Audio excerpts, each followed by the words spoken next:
Bienvenidos una vez más a este curso de matemáticas. En esta sesión número 32, nuestra última sesión, que se refiere a la tercera parte de nuestro repaso general. Bien, vamos a leer entonces el objetivo para esta última sesión. Nos dice lo siguiente: realizar un recorrido por los últimos temas del curso para recordar lo más importante de estos temas y así poder reforzar los conocimientos adquiridos. Entonces lo que vamos a hacer es un recordatorio respecto a esta última parte del temario, esperando que con ello podamos localizar nuestras propias deficiencias y así poderlas reforzar y resolver satisfactoriamente. Como recordarán, en alguna de nuestras sesiones vimos lo que se refería a secciones cónicas. Esto ya es correspondiente al tema de geometría analítica. Las secciones cónicas se referían justamente a los cortes que se le practica a un cono y que dan como resultado ciertas curvas. Estas curvas son 4. Primero era la circunferencia, o sea, en el orden de, digamos, de dificultad, que en realidad no tienen ninguna. Primero era la circunferencia, después vimos la parábola, siguiente era la elipse y por último la hipérbola. Bien, aquí en la pantalla podemos ver esos cortes practicados a las secciones cónicas, más bien al cono, llamadas secciones cónicas, en donde podemos observar de qué manera se hacen estas secciones para obtener cada una de estas figuras: círculo, elipse, parábola e hipérbola. Bueno, como se trata de un recordatorio, vamos a pasar inmediatamente a resolver algunas cuestiones, a platicar rápido al respecto de cada una de ellas. Entonces, aquí tenemos un ejemplo para una circunferencia, en donde nos piden que hallemos la ecuación de esta, sabiendo su centro y su radio. Hay que recordar algo importante. Primero, vamos a tener dos ecuaciones principales. Habíamos comentado que existen varias: la ecuación ordinaria y la ecuación en forma general. Esto es válido para las 4 cónicas. La ecuación ordinaria nos es útil principalmente porque de ella podemos obtener los diferentes elementos de cada una de estas curvas, mientras que la ecuación general únicamente representaba a cada una de ellas de forma desarrollada, es decir, donde no existían productos, que pueden ser los binomios cuadrados que puede tener cada una de ellas. Bien, aquí inmediatamente tenemos la ecuación, no hay que resolver tanto. Nos dicen, hay que recordar que el centro tiene coordenadas h y k, y que la ecuación ordinaria, la vamos a poner aquí en el pizarrón. La ecuación ordinaria nos decía x menos h al cuadrado más y menos k al cuadrado igual a r cuadrada, siendo estos dos las coordenadas del centro. Entonces lo que debemos hacer simplemente es sustituir las coordenadas que nos han dado en el centro, como en este caso son 2 y 6, y el radio igual a 4. De manera que, como lo vemos en la pantalla, tenemos la gráfica y la ecuación: x menos 2 al cuadrado y sumándose con y menos 6 al cuadrado igual a 4 al cuadrado, que nos daría 16. Esta sería su forma ordinaria, en donde nosotros podemos observar claramente las coordenadas las coordenadas del centro y el cuadrado del radio en una circunferencia. Vamos a recordar también la transformación de una ecuación de una cónica de su forma ordinaria a su forma general. Entonces, y viceversa. De esta manera, aquí tenemos otro ejemplo en donde podemos identificar claramente que tenemos una circunferencia. ¿Cómo identificábamos a las cónicas? Bueno, vamos a recordarlo también. Cuando una cónica tiene tanto a x cuadrada como a y cuadrada y sus coeficientes son iguales y positivos, entonces lo más seguro es que se trata de una circunferencia. En este caso tenemos 4x cuadrada más 4y cuadrada. Ambos coeficientes son idénticos y son positivos. Existe x cuadrada y existe y cuadrada, por lo tanto debe tratarse de una circunferencia. ¿Por qué digo debe tratarse? porque hay ecuaciones que pueden parecer alguna de las cónicas sin ser una de ellas. Esta temática quedaría un poco fuera del alcance de nuestro curso. A lo que nos vamos a limitar es a que se comprendan bien justamente las curvas que sí lo son. Bien, tenemos 4x cuadrada más 4y cuadrada. Vamos a colocarlo aquí. A ver, vamos a borrar. Vamos a quitar esto. Lo que vamos a hacer es llevar esta ecuación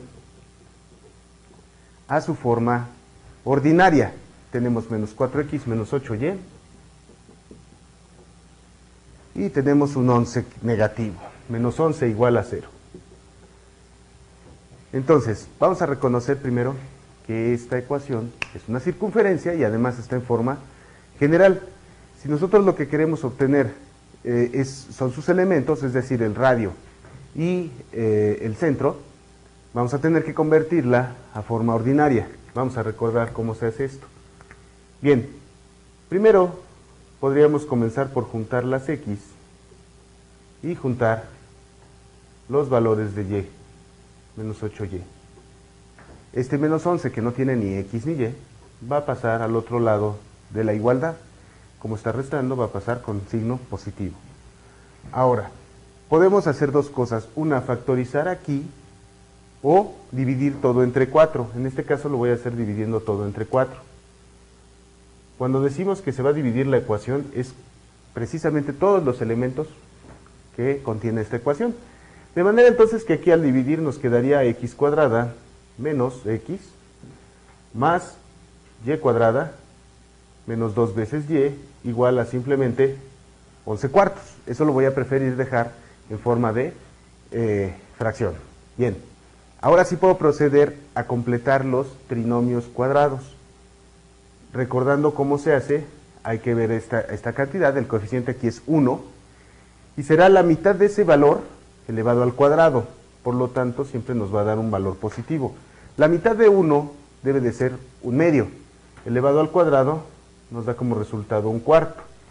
En el caso del trinomio conformado por las y, tendríamos de nueva cuenta aquí, la mitad de menos 2 es menos 1, al cuadrado es más 1.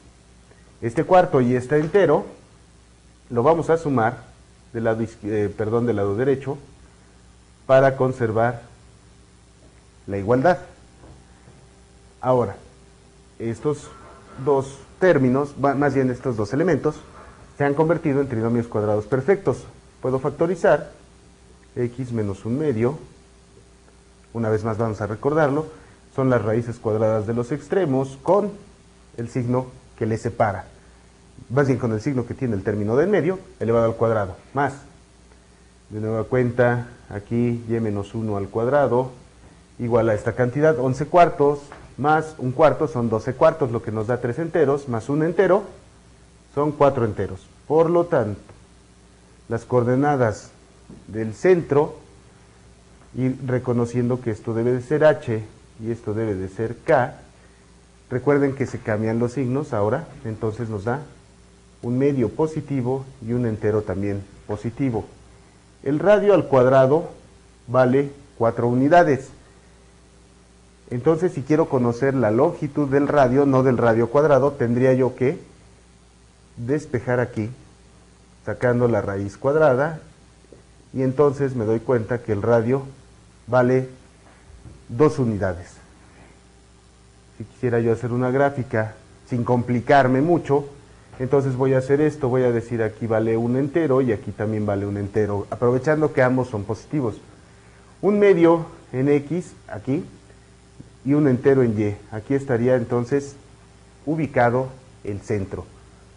El radio vale 2 unidades, entonces a partir de aquí voy a sacar 2 unidades en todas las direcciones, así más o menos, para no, como dijimos, vamos a ser prácticos. Y por aquí debería de estar más o menos la circunferencia. Esto con la única intención de poder realizar una gráfica rápido a partir de la información obtenida.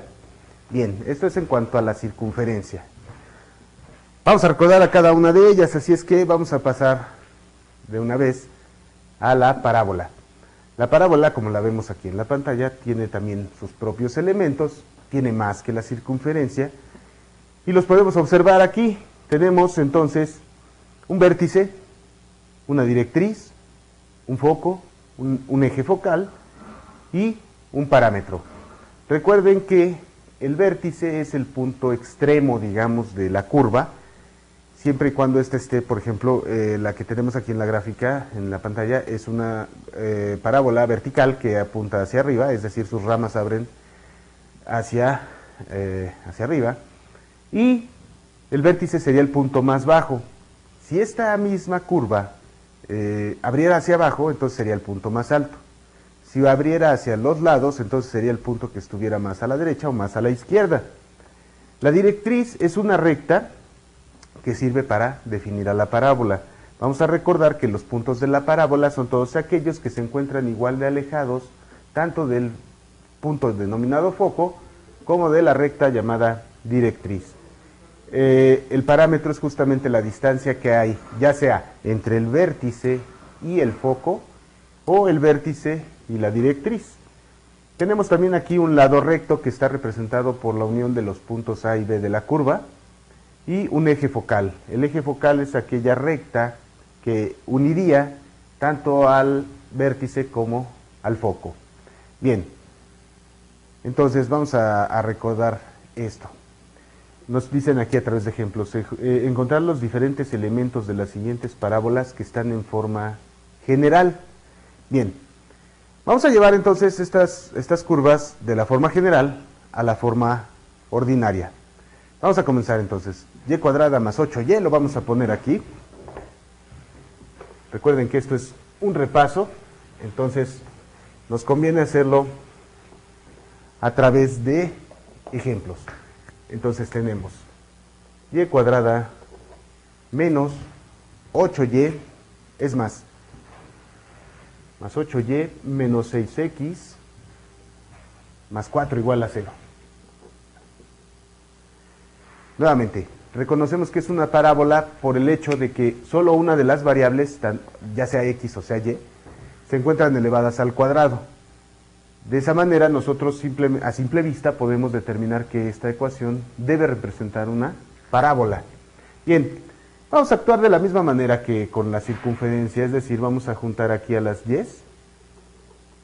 y vamos a separar todo lo que no contiene esta variable, es decir, 6x negativo lo vamos a cambiar al otro lado de la igualdad como 6x positivo. Y este 4 que es positivo va a cambiar a 4 negativo.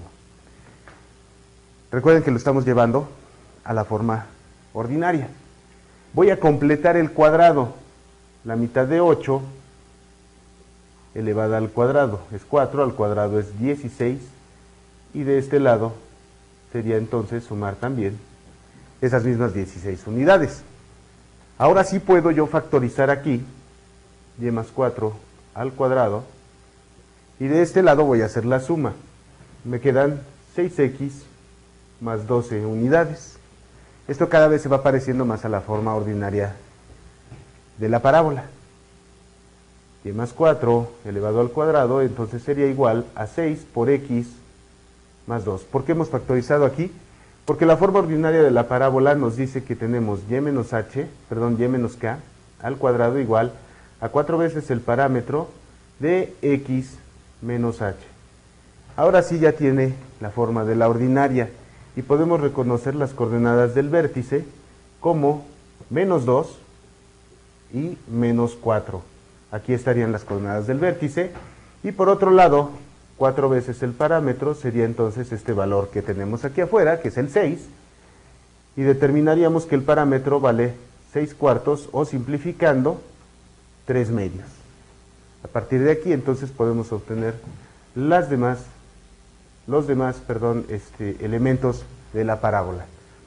Podemos graficar y poner aquí menos 2 en x, menos 4 en y, para localizar el vértice. Podemos observar que se trata de una curva que va a abrir de forma horizontal, porque es y la que se encuentra elevada al cuadrado. Y además, como el parámetro es positivo, lo va a hacer hacia la derecha. De manera entonces que bastaría contar un parámetro hacia la derecha, que son 3 medios. Aquí estamos en menos 2 unidades, así que son menos 4 medios. Si contamos 3 medios a la derecha, quedaríamos aquí. Aquí estaría entonces nuestro foco. Y las coordenadas del foco, entonces serían las siguientes. Vamos a observar cómo la coordenada en Y no va a cambiar, sigue valiendo menos 4, pero la coordenada en X sí lo ha hecho. A menos 2 le tuve que sumar 3 medios y me quedó menos 1 medio. Con esto hemos obtenido esta coordenada para el foco. Si queremos obtener la ecuación de la directriz, entonces tendríamos que recorrernos del vértice, vamos a colocarlo un poco más para acá, del vértice para atrás, a 3 medios, es decir,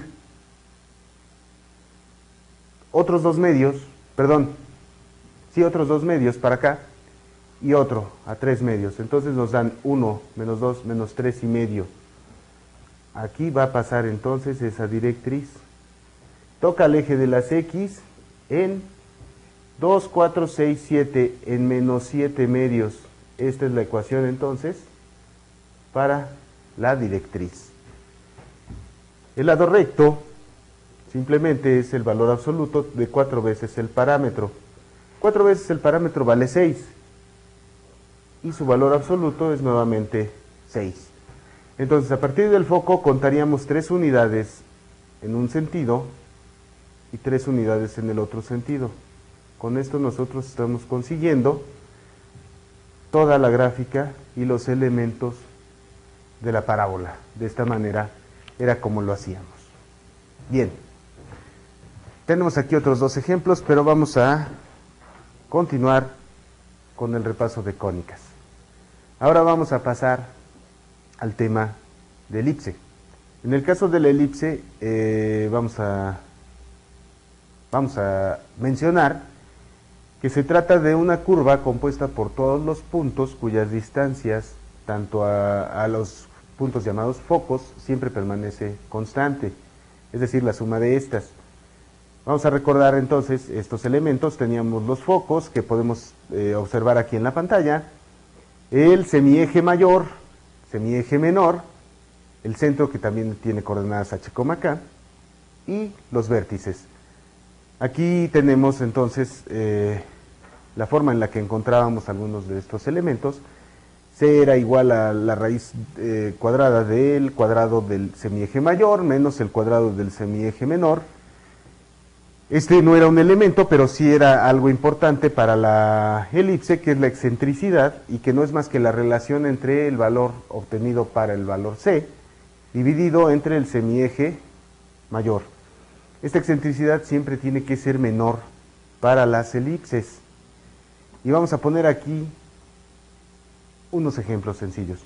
Encontrar los elementos de las siguientes elipses. La primera de ellas está en forma ordinaria. La segunda está en forma general.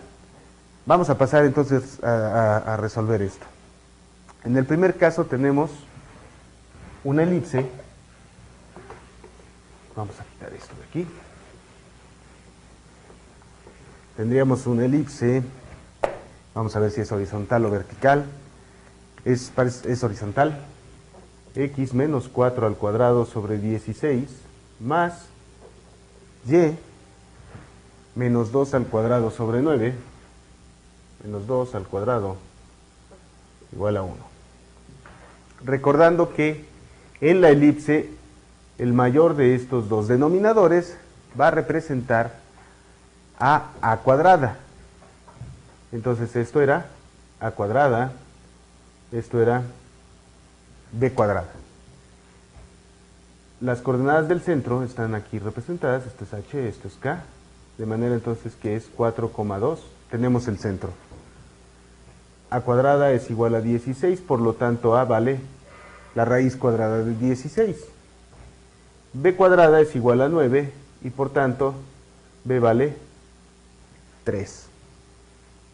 Ahora sí, vamos a localizar entonces el valor c, recordando que c es la distancia que hay del centro a cada uno de los focos y que se calcula como a cuadrada menos b cuadrada.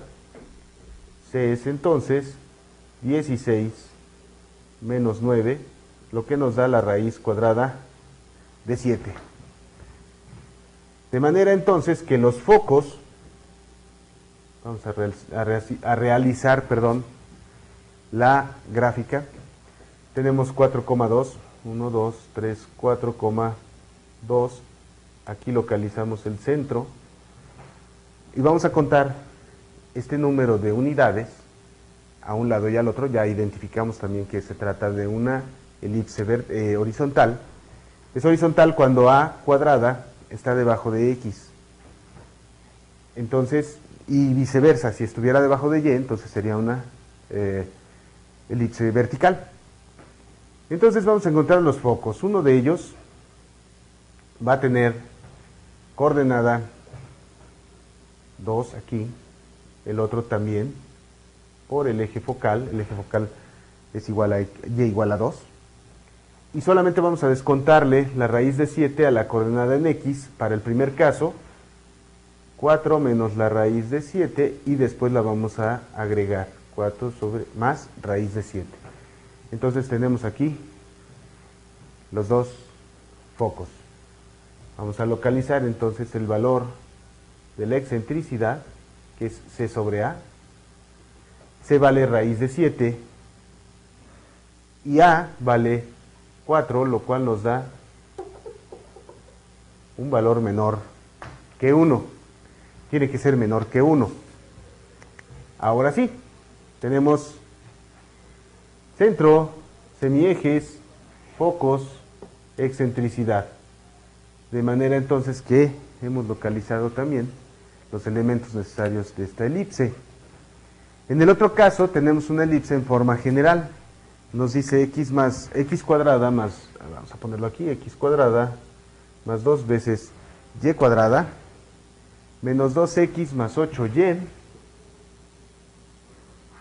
más 5 igual que 0. Entonces, de lo que se va a tratar aquí es de convertir esta ecuación ahora a la forma ordinaria. Juntamos a las x, juntamos los valores de y, separamos el término independiente, que en este caso es este 5, se va como menos 5. Vamos a completar cuadrados. En el primero de los casos es muy simple, porque solamente tenemos que obtener la mitad de menos 2 y elevarlo al cuadrado, que nos da 1. En el segundo caso voy a tener primero que factorizar este 2, y ahora sí poder completar este trinomio cuadrado. Sacamos la raíz, la mitad de 4, que es 2, elevada al cuadrado, nos da 4. Para compensar, es decir, para mantener la igualdad, voy a sumar este 1, y aquí voy a sumar 2 por 4, 8, porque es en realidad lo que estaríamos agregando de este lado. Vamos a factorizar entonces. X menos 1 al cuadrado, recuerden que son los extremos con este signo. Aquí igual, bueno, me falta este 2, vamos a ponerlo 2 por raíces de los extremos, y 2, el signo que tenemos aquí en el término del medio, elevado al cuadrado. Y aquí hacemos toda la suma. 8 más 1 es 9, menos 5 es 4. Ya se va pareciendo cada vez más a la forma ordinaria, que es la que estamos buscando. Vamos a colocarlo ahora aquí arriba. Aquí arriba. Vamos a hacer esto. Voy a dividir todo entre 2 por este coeficiente que tengo aquí.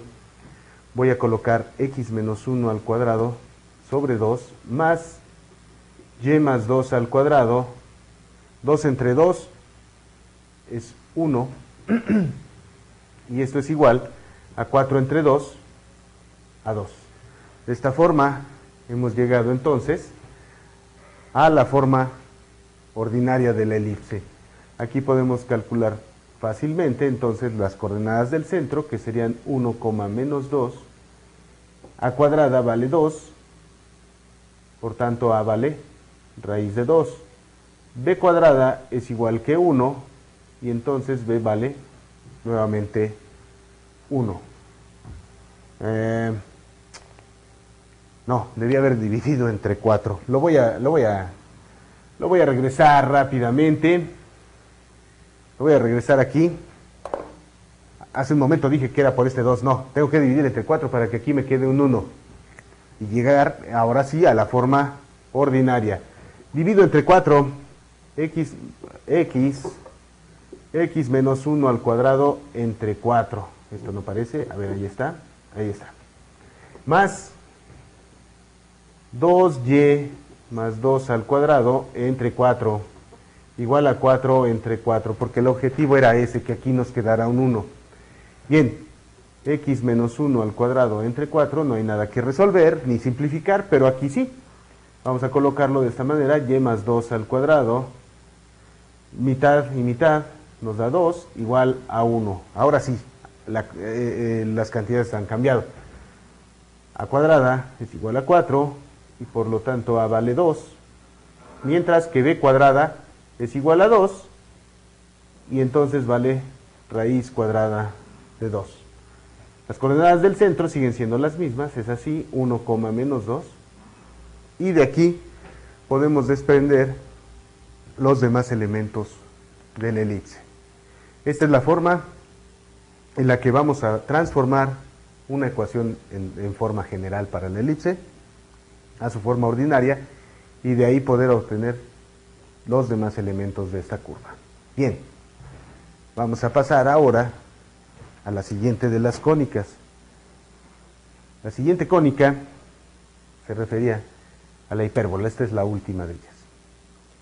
La hipérbola también contiene dos vértices, dos focos, y ahora tiene un eje transversal y un eje focal.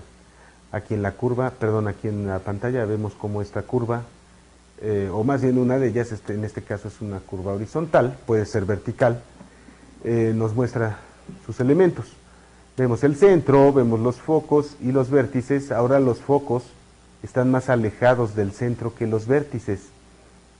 Caso contrario de la elipse, tenemos aquí un eje focal, que es justamente la recta que uniría a los vértices y a los focos, y tenemos aquí señalados, tenemos señalados a los vértices también.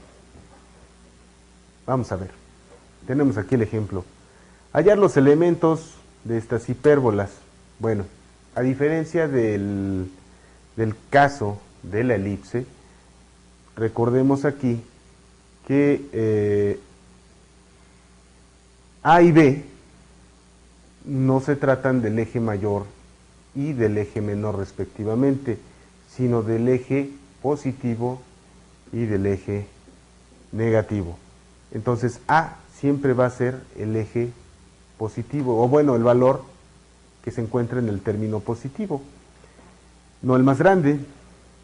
Para eso entonces tendríamos hallar los elementos de las hipérbolas, x más 5 al cuadrado sobre 16, vamos a colocarlo, vamos a quitar esto, vamos a poner esa hipérbola, a ver, x más 5 al cuadrado entre 16 menos, hay que recordar también que esto es lo que caracteriza a la hipérbola, y menos 2 al cuadrado sobre 4, y menos 2 al cuadrado sobre 4 igual que 1.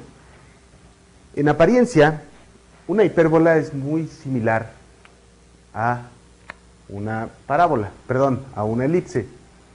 Tenemos nuestro término x al cuadrado, nuestro término con y al cuadrado, estas dos cantidades, estos dos denominadores, pero el signo que separa a estas va a ser siempre negativo. Entonces, para reconocer voy a regresar un poco, para reconocer a una elipse en su forma general, basta con que nos demos cuenta que tenemos a x cuadrada y a y cuadrada con coeficientes distintos pero positivos. En el caso de una elipse, va a ser con coeficientes, más bien va a existir el término x cuadrada, y cuadrada, pero uno de ellos va a ser negativo. Es este caso. Entonces, pues podemos proceder fácilmente. Esto es a cuadrada, esto es b cuadrada. Así el centro de la hipérbola estaría en menos 5,2, este es h, esto es K, recordemos que se cambian los signos. A vale entonces 4, B, que es el eje transversal, vale 2, y para localizar entonces los focos hacemos A cuadrada más B cuadrada. Aquí también hay otro cambio. En el caso anterior se trataba de una resta entre A cuadrada y B cuadrada, aquí es una suma. Entonces, si sumamos A cuadrada más B cuadrada, nos da la raíz cuadrada de 20. Podríamos simplificarla y nos va a quedar 2 veces la raíz cuadrada de 5. Para localizar entonces los focos, porque hemos visto que esta curva va a ser horizontal, entonces vamos a ponerlo aquí, 1, 2, 3, 4, 5 y 2. Aquí estaría el centro. Ya sabemos que es horizontal, entonces va a abrir hacia los lados. Y vamos a colocar aquí las coordenadas del...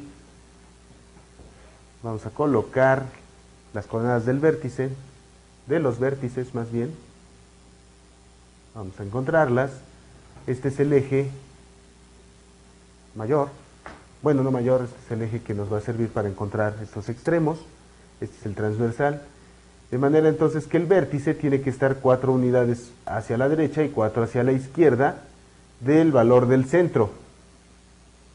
Esto implica que las coordenadas en Y van a ser las mismas, el eje focal va a estar dado como Y igual a 2, y entonces voy a hacer esta suma, menos 5 más 4 es menos 1, aquí está, y 4 unidades a la izquierda, entonces es menos 9.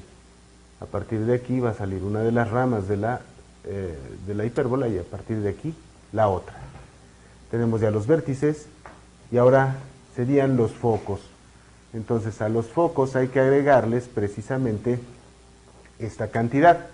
La raíz cuadrada de 20 debe de ser un poco más de 4 unidades, pero menos de 5. Entonces si contamos esas poco más de 4 unidades hacia la derecha y luego hacia la izquierda, nos vamos a dar cuenta que efectivamente el foco queda dentro de la curva, o más bien de esta rama de la hipérbola, de este lado y de este. Así que los focos tendrían, en su coordenada Y, nuevamente, tendrían el valor 2, y en su coordenada X lo único que habría que hacer es sumarle nuevamente este valor al menos 5. Menos 5 más 2 veces la raíz de 5 para el caso de este foco, y para el otro habría que agregárselo negativamente. Aquí está. De aquí entonces pues ya podemos conseguir también su lado recto y su excentricidad, recordando también esto.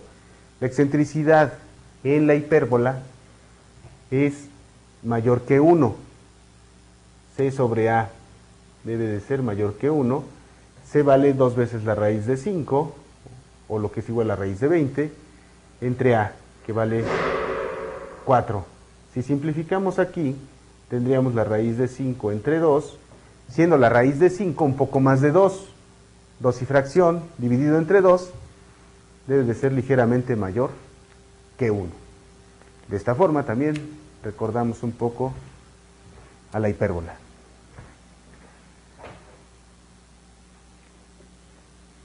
Las asíntotas, como nos dice aquí, son las rectas a las que la hipérbola se acerca indefinidamente y se calculan de la siguiente manera. Se iguala con 0 la hipérbola y se despeja el valor de y. Nos va a dar como resultado dos rectas. Estas rectas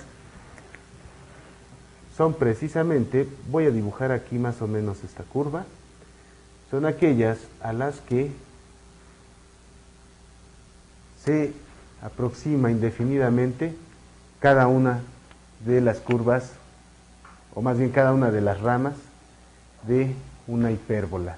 Lo hacen de manera infinita y se calculan como ya lo mencionamos, igualando con 0 a la ecuación y despejando a y para obtener la forma ordenada al origen para estas dos rectas. Bien. Vamos a recordar entonces ahora permutaciones y combinaciones, que se refiere un poco a cuestiones de estadística y probabilidad.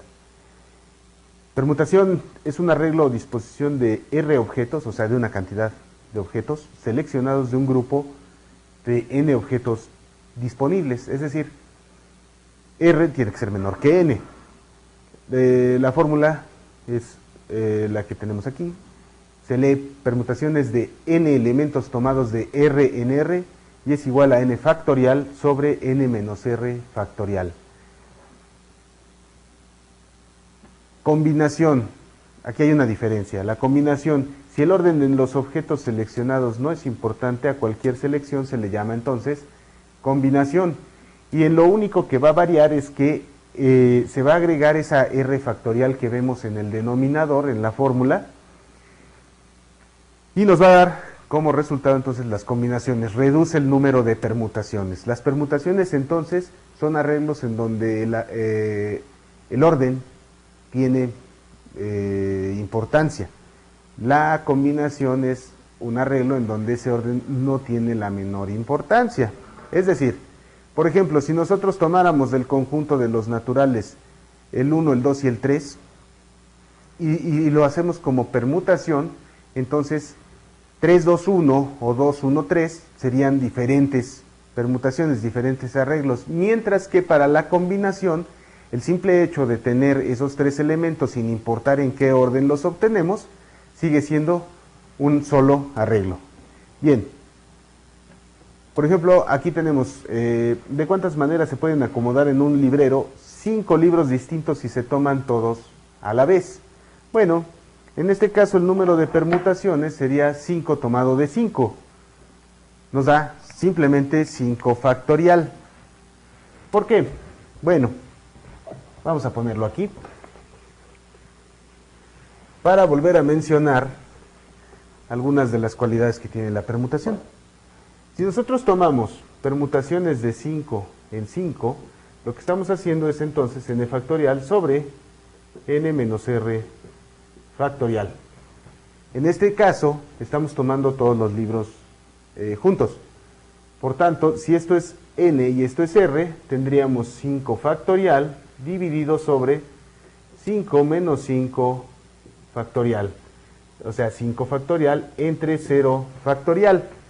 Esto nos sirve para recordar también que si bien 1 factorial es 1, 1 factorial vale 1 y 0 factorial también vale 1. Entonces no estamos aquí transgrediendo las reglas de la división, es decir, esto simplemente nos da 5 factorial. El 5 factorial es 5 por 4 por 3 por 2 por 1, lo que nos da un total de 120 formas distintas. Es decir, existen 120 arreglos distintos como permutaciones de 5 libros en un librero. Por otra parte, tenemos aquí, de un grupo de 11 jugadores de tenis, se deben seleccionar a 4 para que asistan a una competencia. Determinar el número de selecciones distintas que se pueden hacer, es decir, esto sería siempre y cuando todos tuvieran la misma oportunidad de ser seleccionados. Entonces, en este caso sí sería un número de combinaciones, puesto que el orden no importa, daría lo mismo que vaya el 1, el 2, el 3 y el 4, que el 4, el 3, el 1 y el 2, o en cualquier otro orden. Por tanto, el mismo problema nos sugiere el camino de su resolución, que es a través de combinaciones.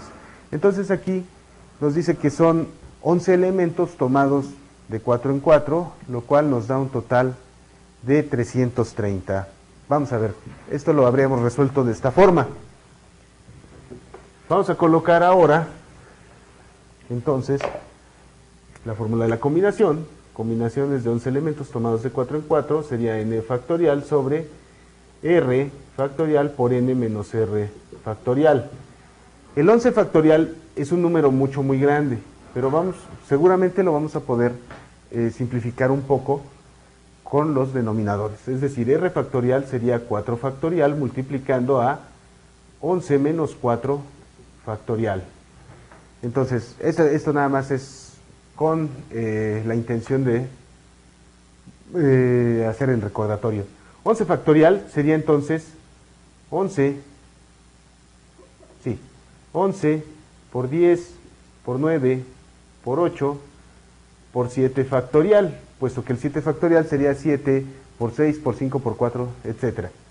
El 4 factorial es 4 por 3 por 2 por 1. ¿Por qué dejé hasta el 7? Porque aquí tengo 11 menos 4, 7 factorial, lo que me va a permitir al menos simplificar esta parte, puesto que 7 factorial entre sí mismo nos da 1. Y ahora sí podríamos establecer aquí algunas otras simplificaciones para no necesitar realizar todas las operaciones. Por ejemplo, podemos hacer 8 entre 4 es 2, 10 entre 2 es 5, 9 entre 3 nos da 3 y 11 entre 1 nos da 11. 2 por 5 son 10, por 3 son 30, por 11, 330. Entonces existen 330 formas de haber resuelto esta situación de tomar 4 jugadores. Bien. Siguiendo o continuando más bien con la cuestión de estadística, vamos a recordar únicamente qué eran las medidas de tendencia central y las medidas de dispersión. Nos dice aquí medidas de tendencia central. Son indicadores estadísticos que muestran hacia qué valor o valores se agrupan los datos. Las que se analizaron fueron la media, la moda y la mediana. La media fue la media aritmética, esa es la que nos va a servir por ahora. Tenemos un ejemplo, en un estudio que se realizó en un asilo de ancianos, se tomó las edades de los individuos que pueden caminar sin dificultades. Buscar la media, la mediana y la moda de las siguientes edades. Bien, la media tendría que ser la suma, entonces, de todos estos datos.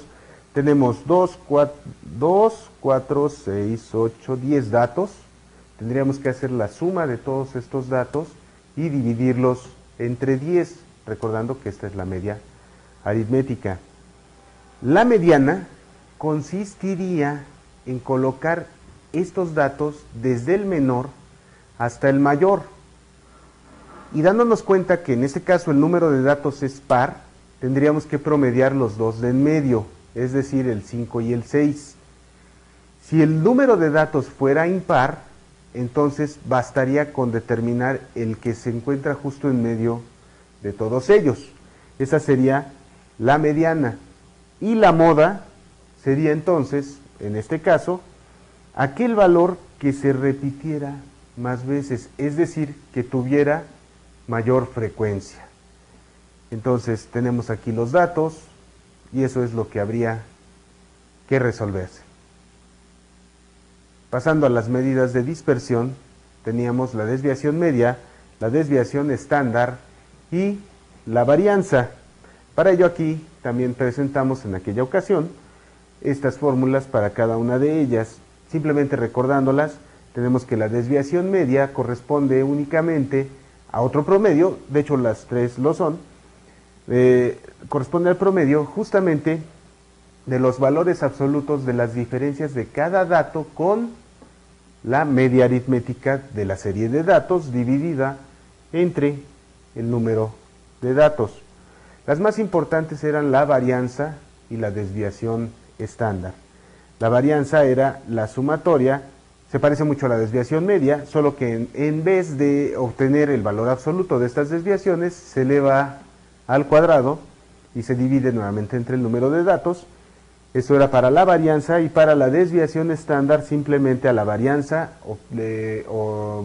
obteníamos de ella su raíz cuadrada.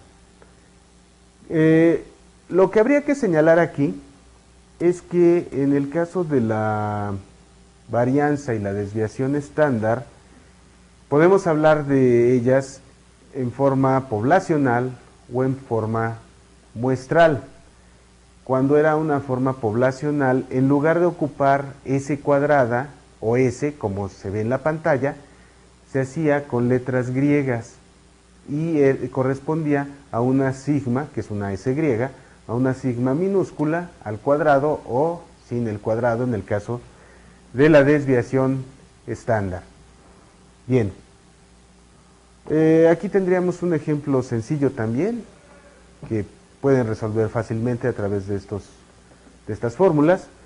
Nos dice: los siguientes datos representan la masa de 4 personas expresadas en kilogramos: 64, 70, 66 y 80. Calcular la varianza y la desviación estándar. Bueno, primero tendríamos que localizar el valor de la media aritmética. En este caso vale 70. Lo pueden resolver y convencerse de ello. Por otro lado, hacemos las desviaciones de cada uno de estos valores con esa media y podemos ya proceder a hacer las sumatorias, sacar primero la varianza de esta serie de datos, es muy cortita, y después obtener la desviación estándar, como obteniendo la raíz cuadrada del valor de la varianza. Bien, esto ha sido el tercer repaso que dimos sobre justamente esa tercera parte del curso. Espero que todo esto haya sido de utilidad para ustedes. Les deseo la mejor de las suertes para la resolución de su examen, para la consecución de todas sus metas. Para mí fue un placer estar aquí y servirles de algo. Les agradezco mucho por su atención. El consejo de siempre: sigan practicando. Me despido de ustedes y hasta pronto. Muchas gracias. Hasta luego.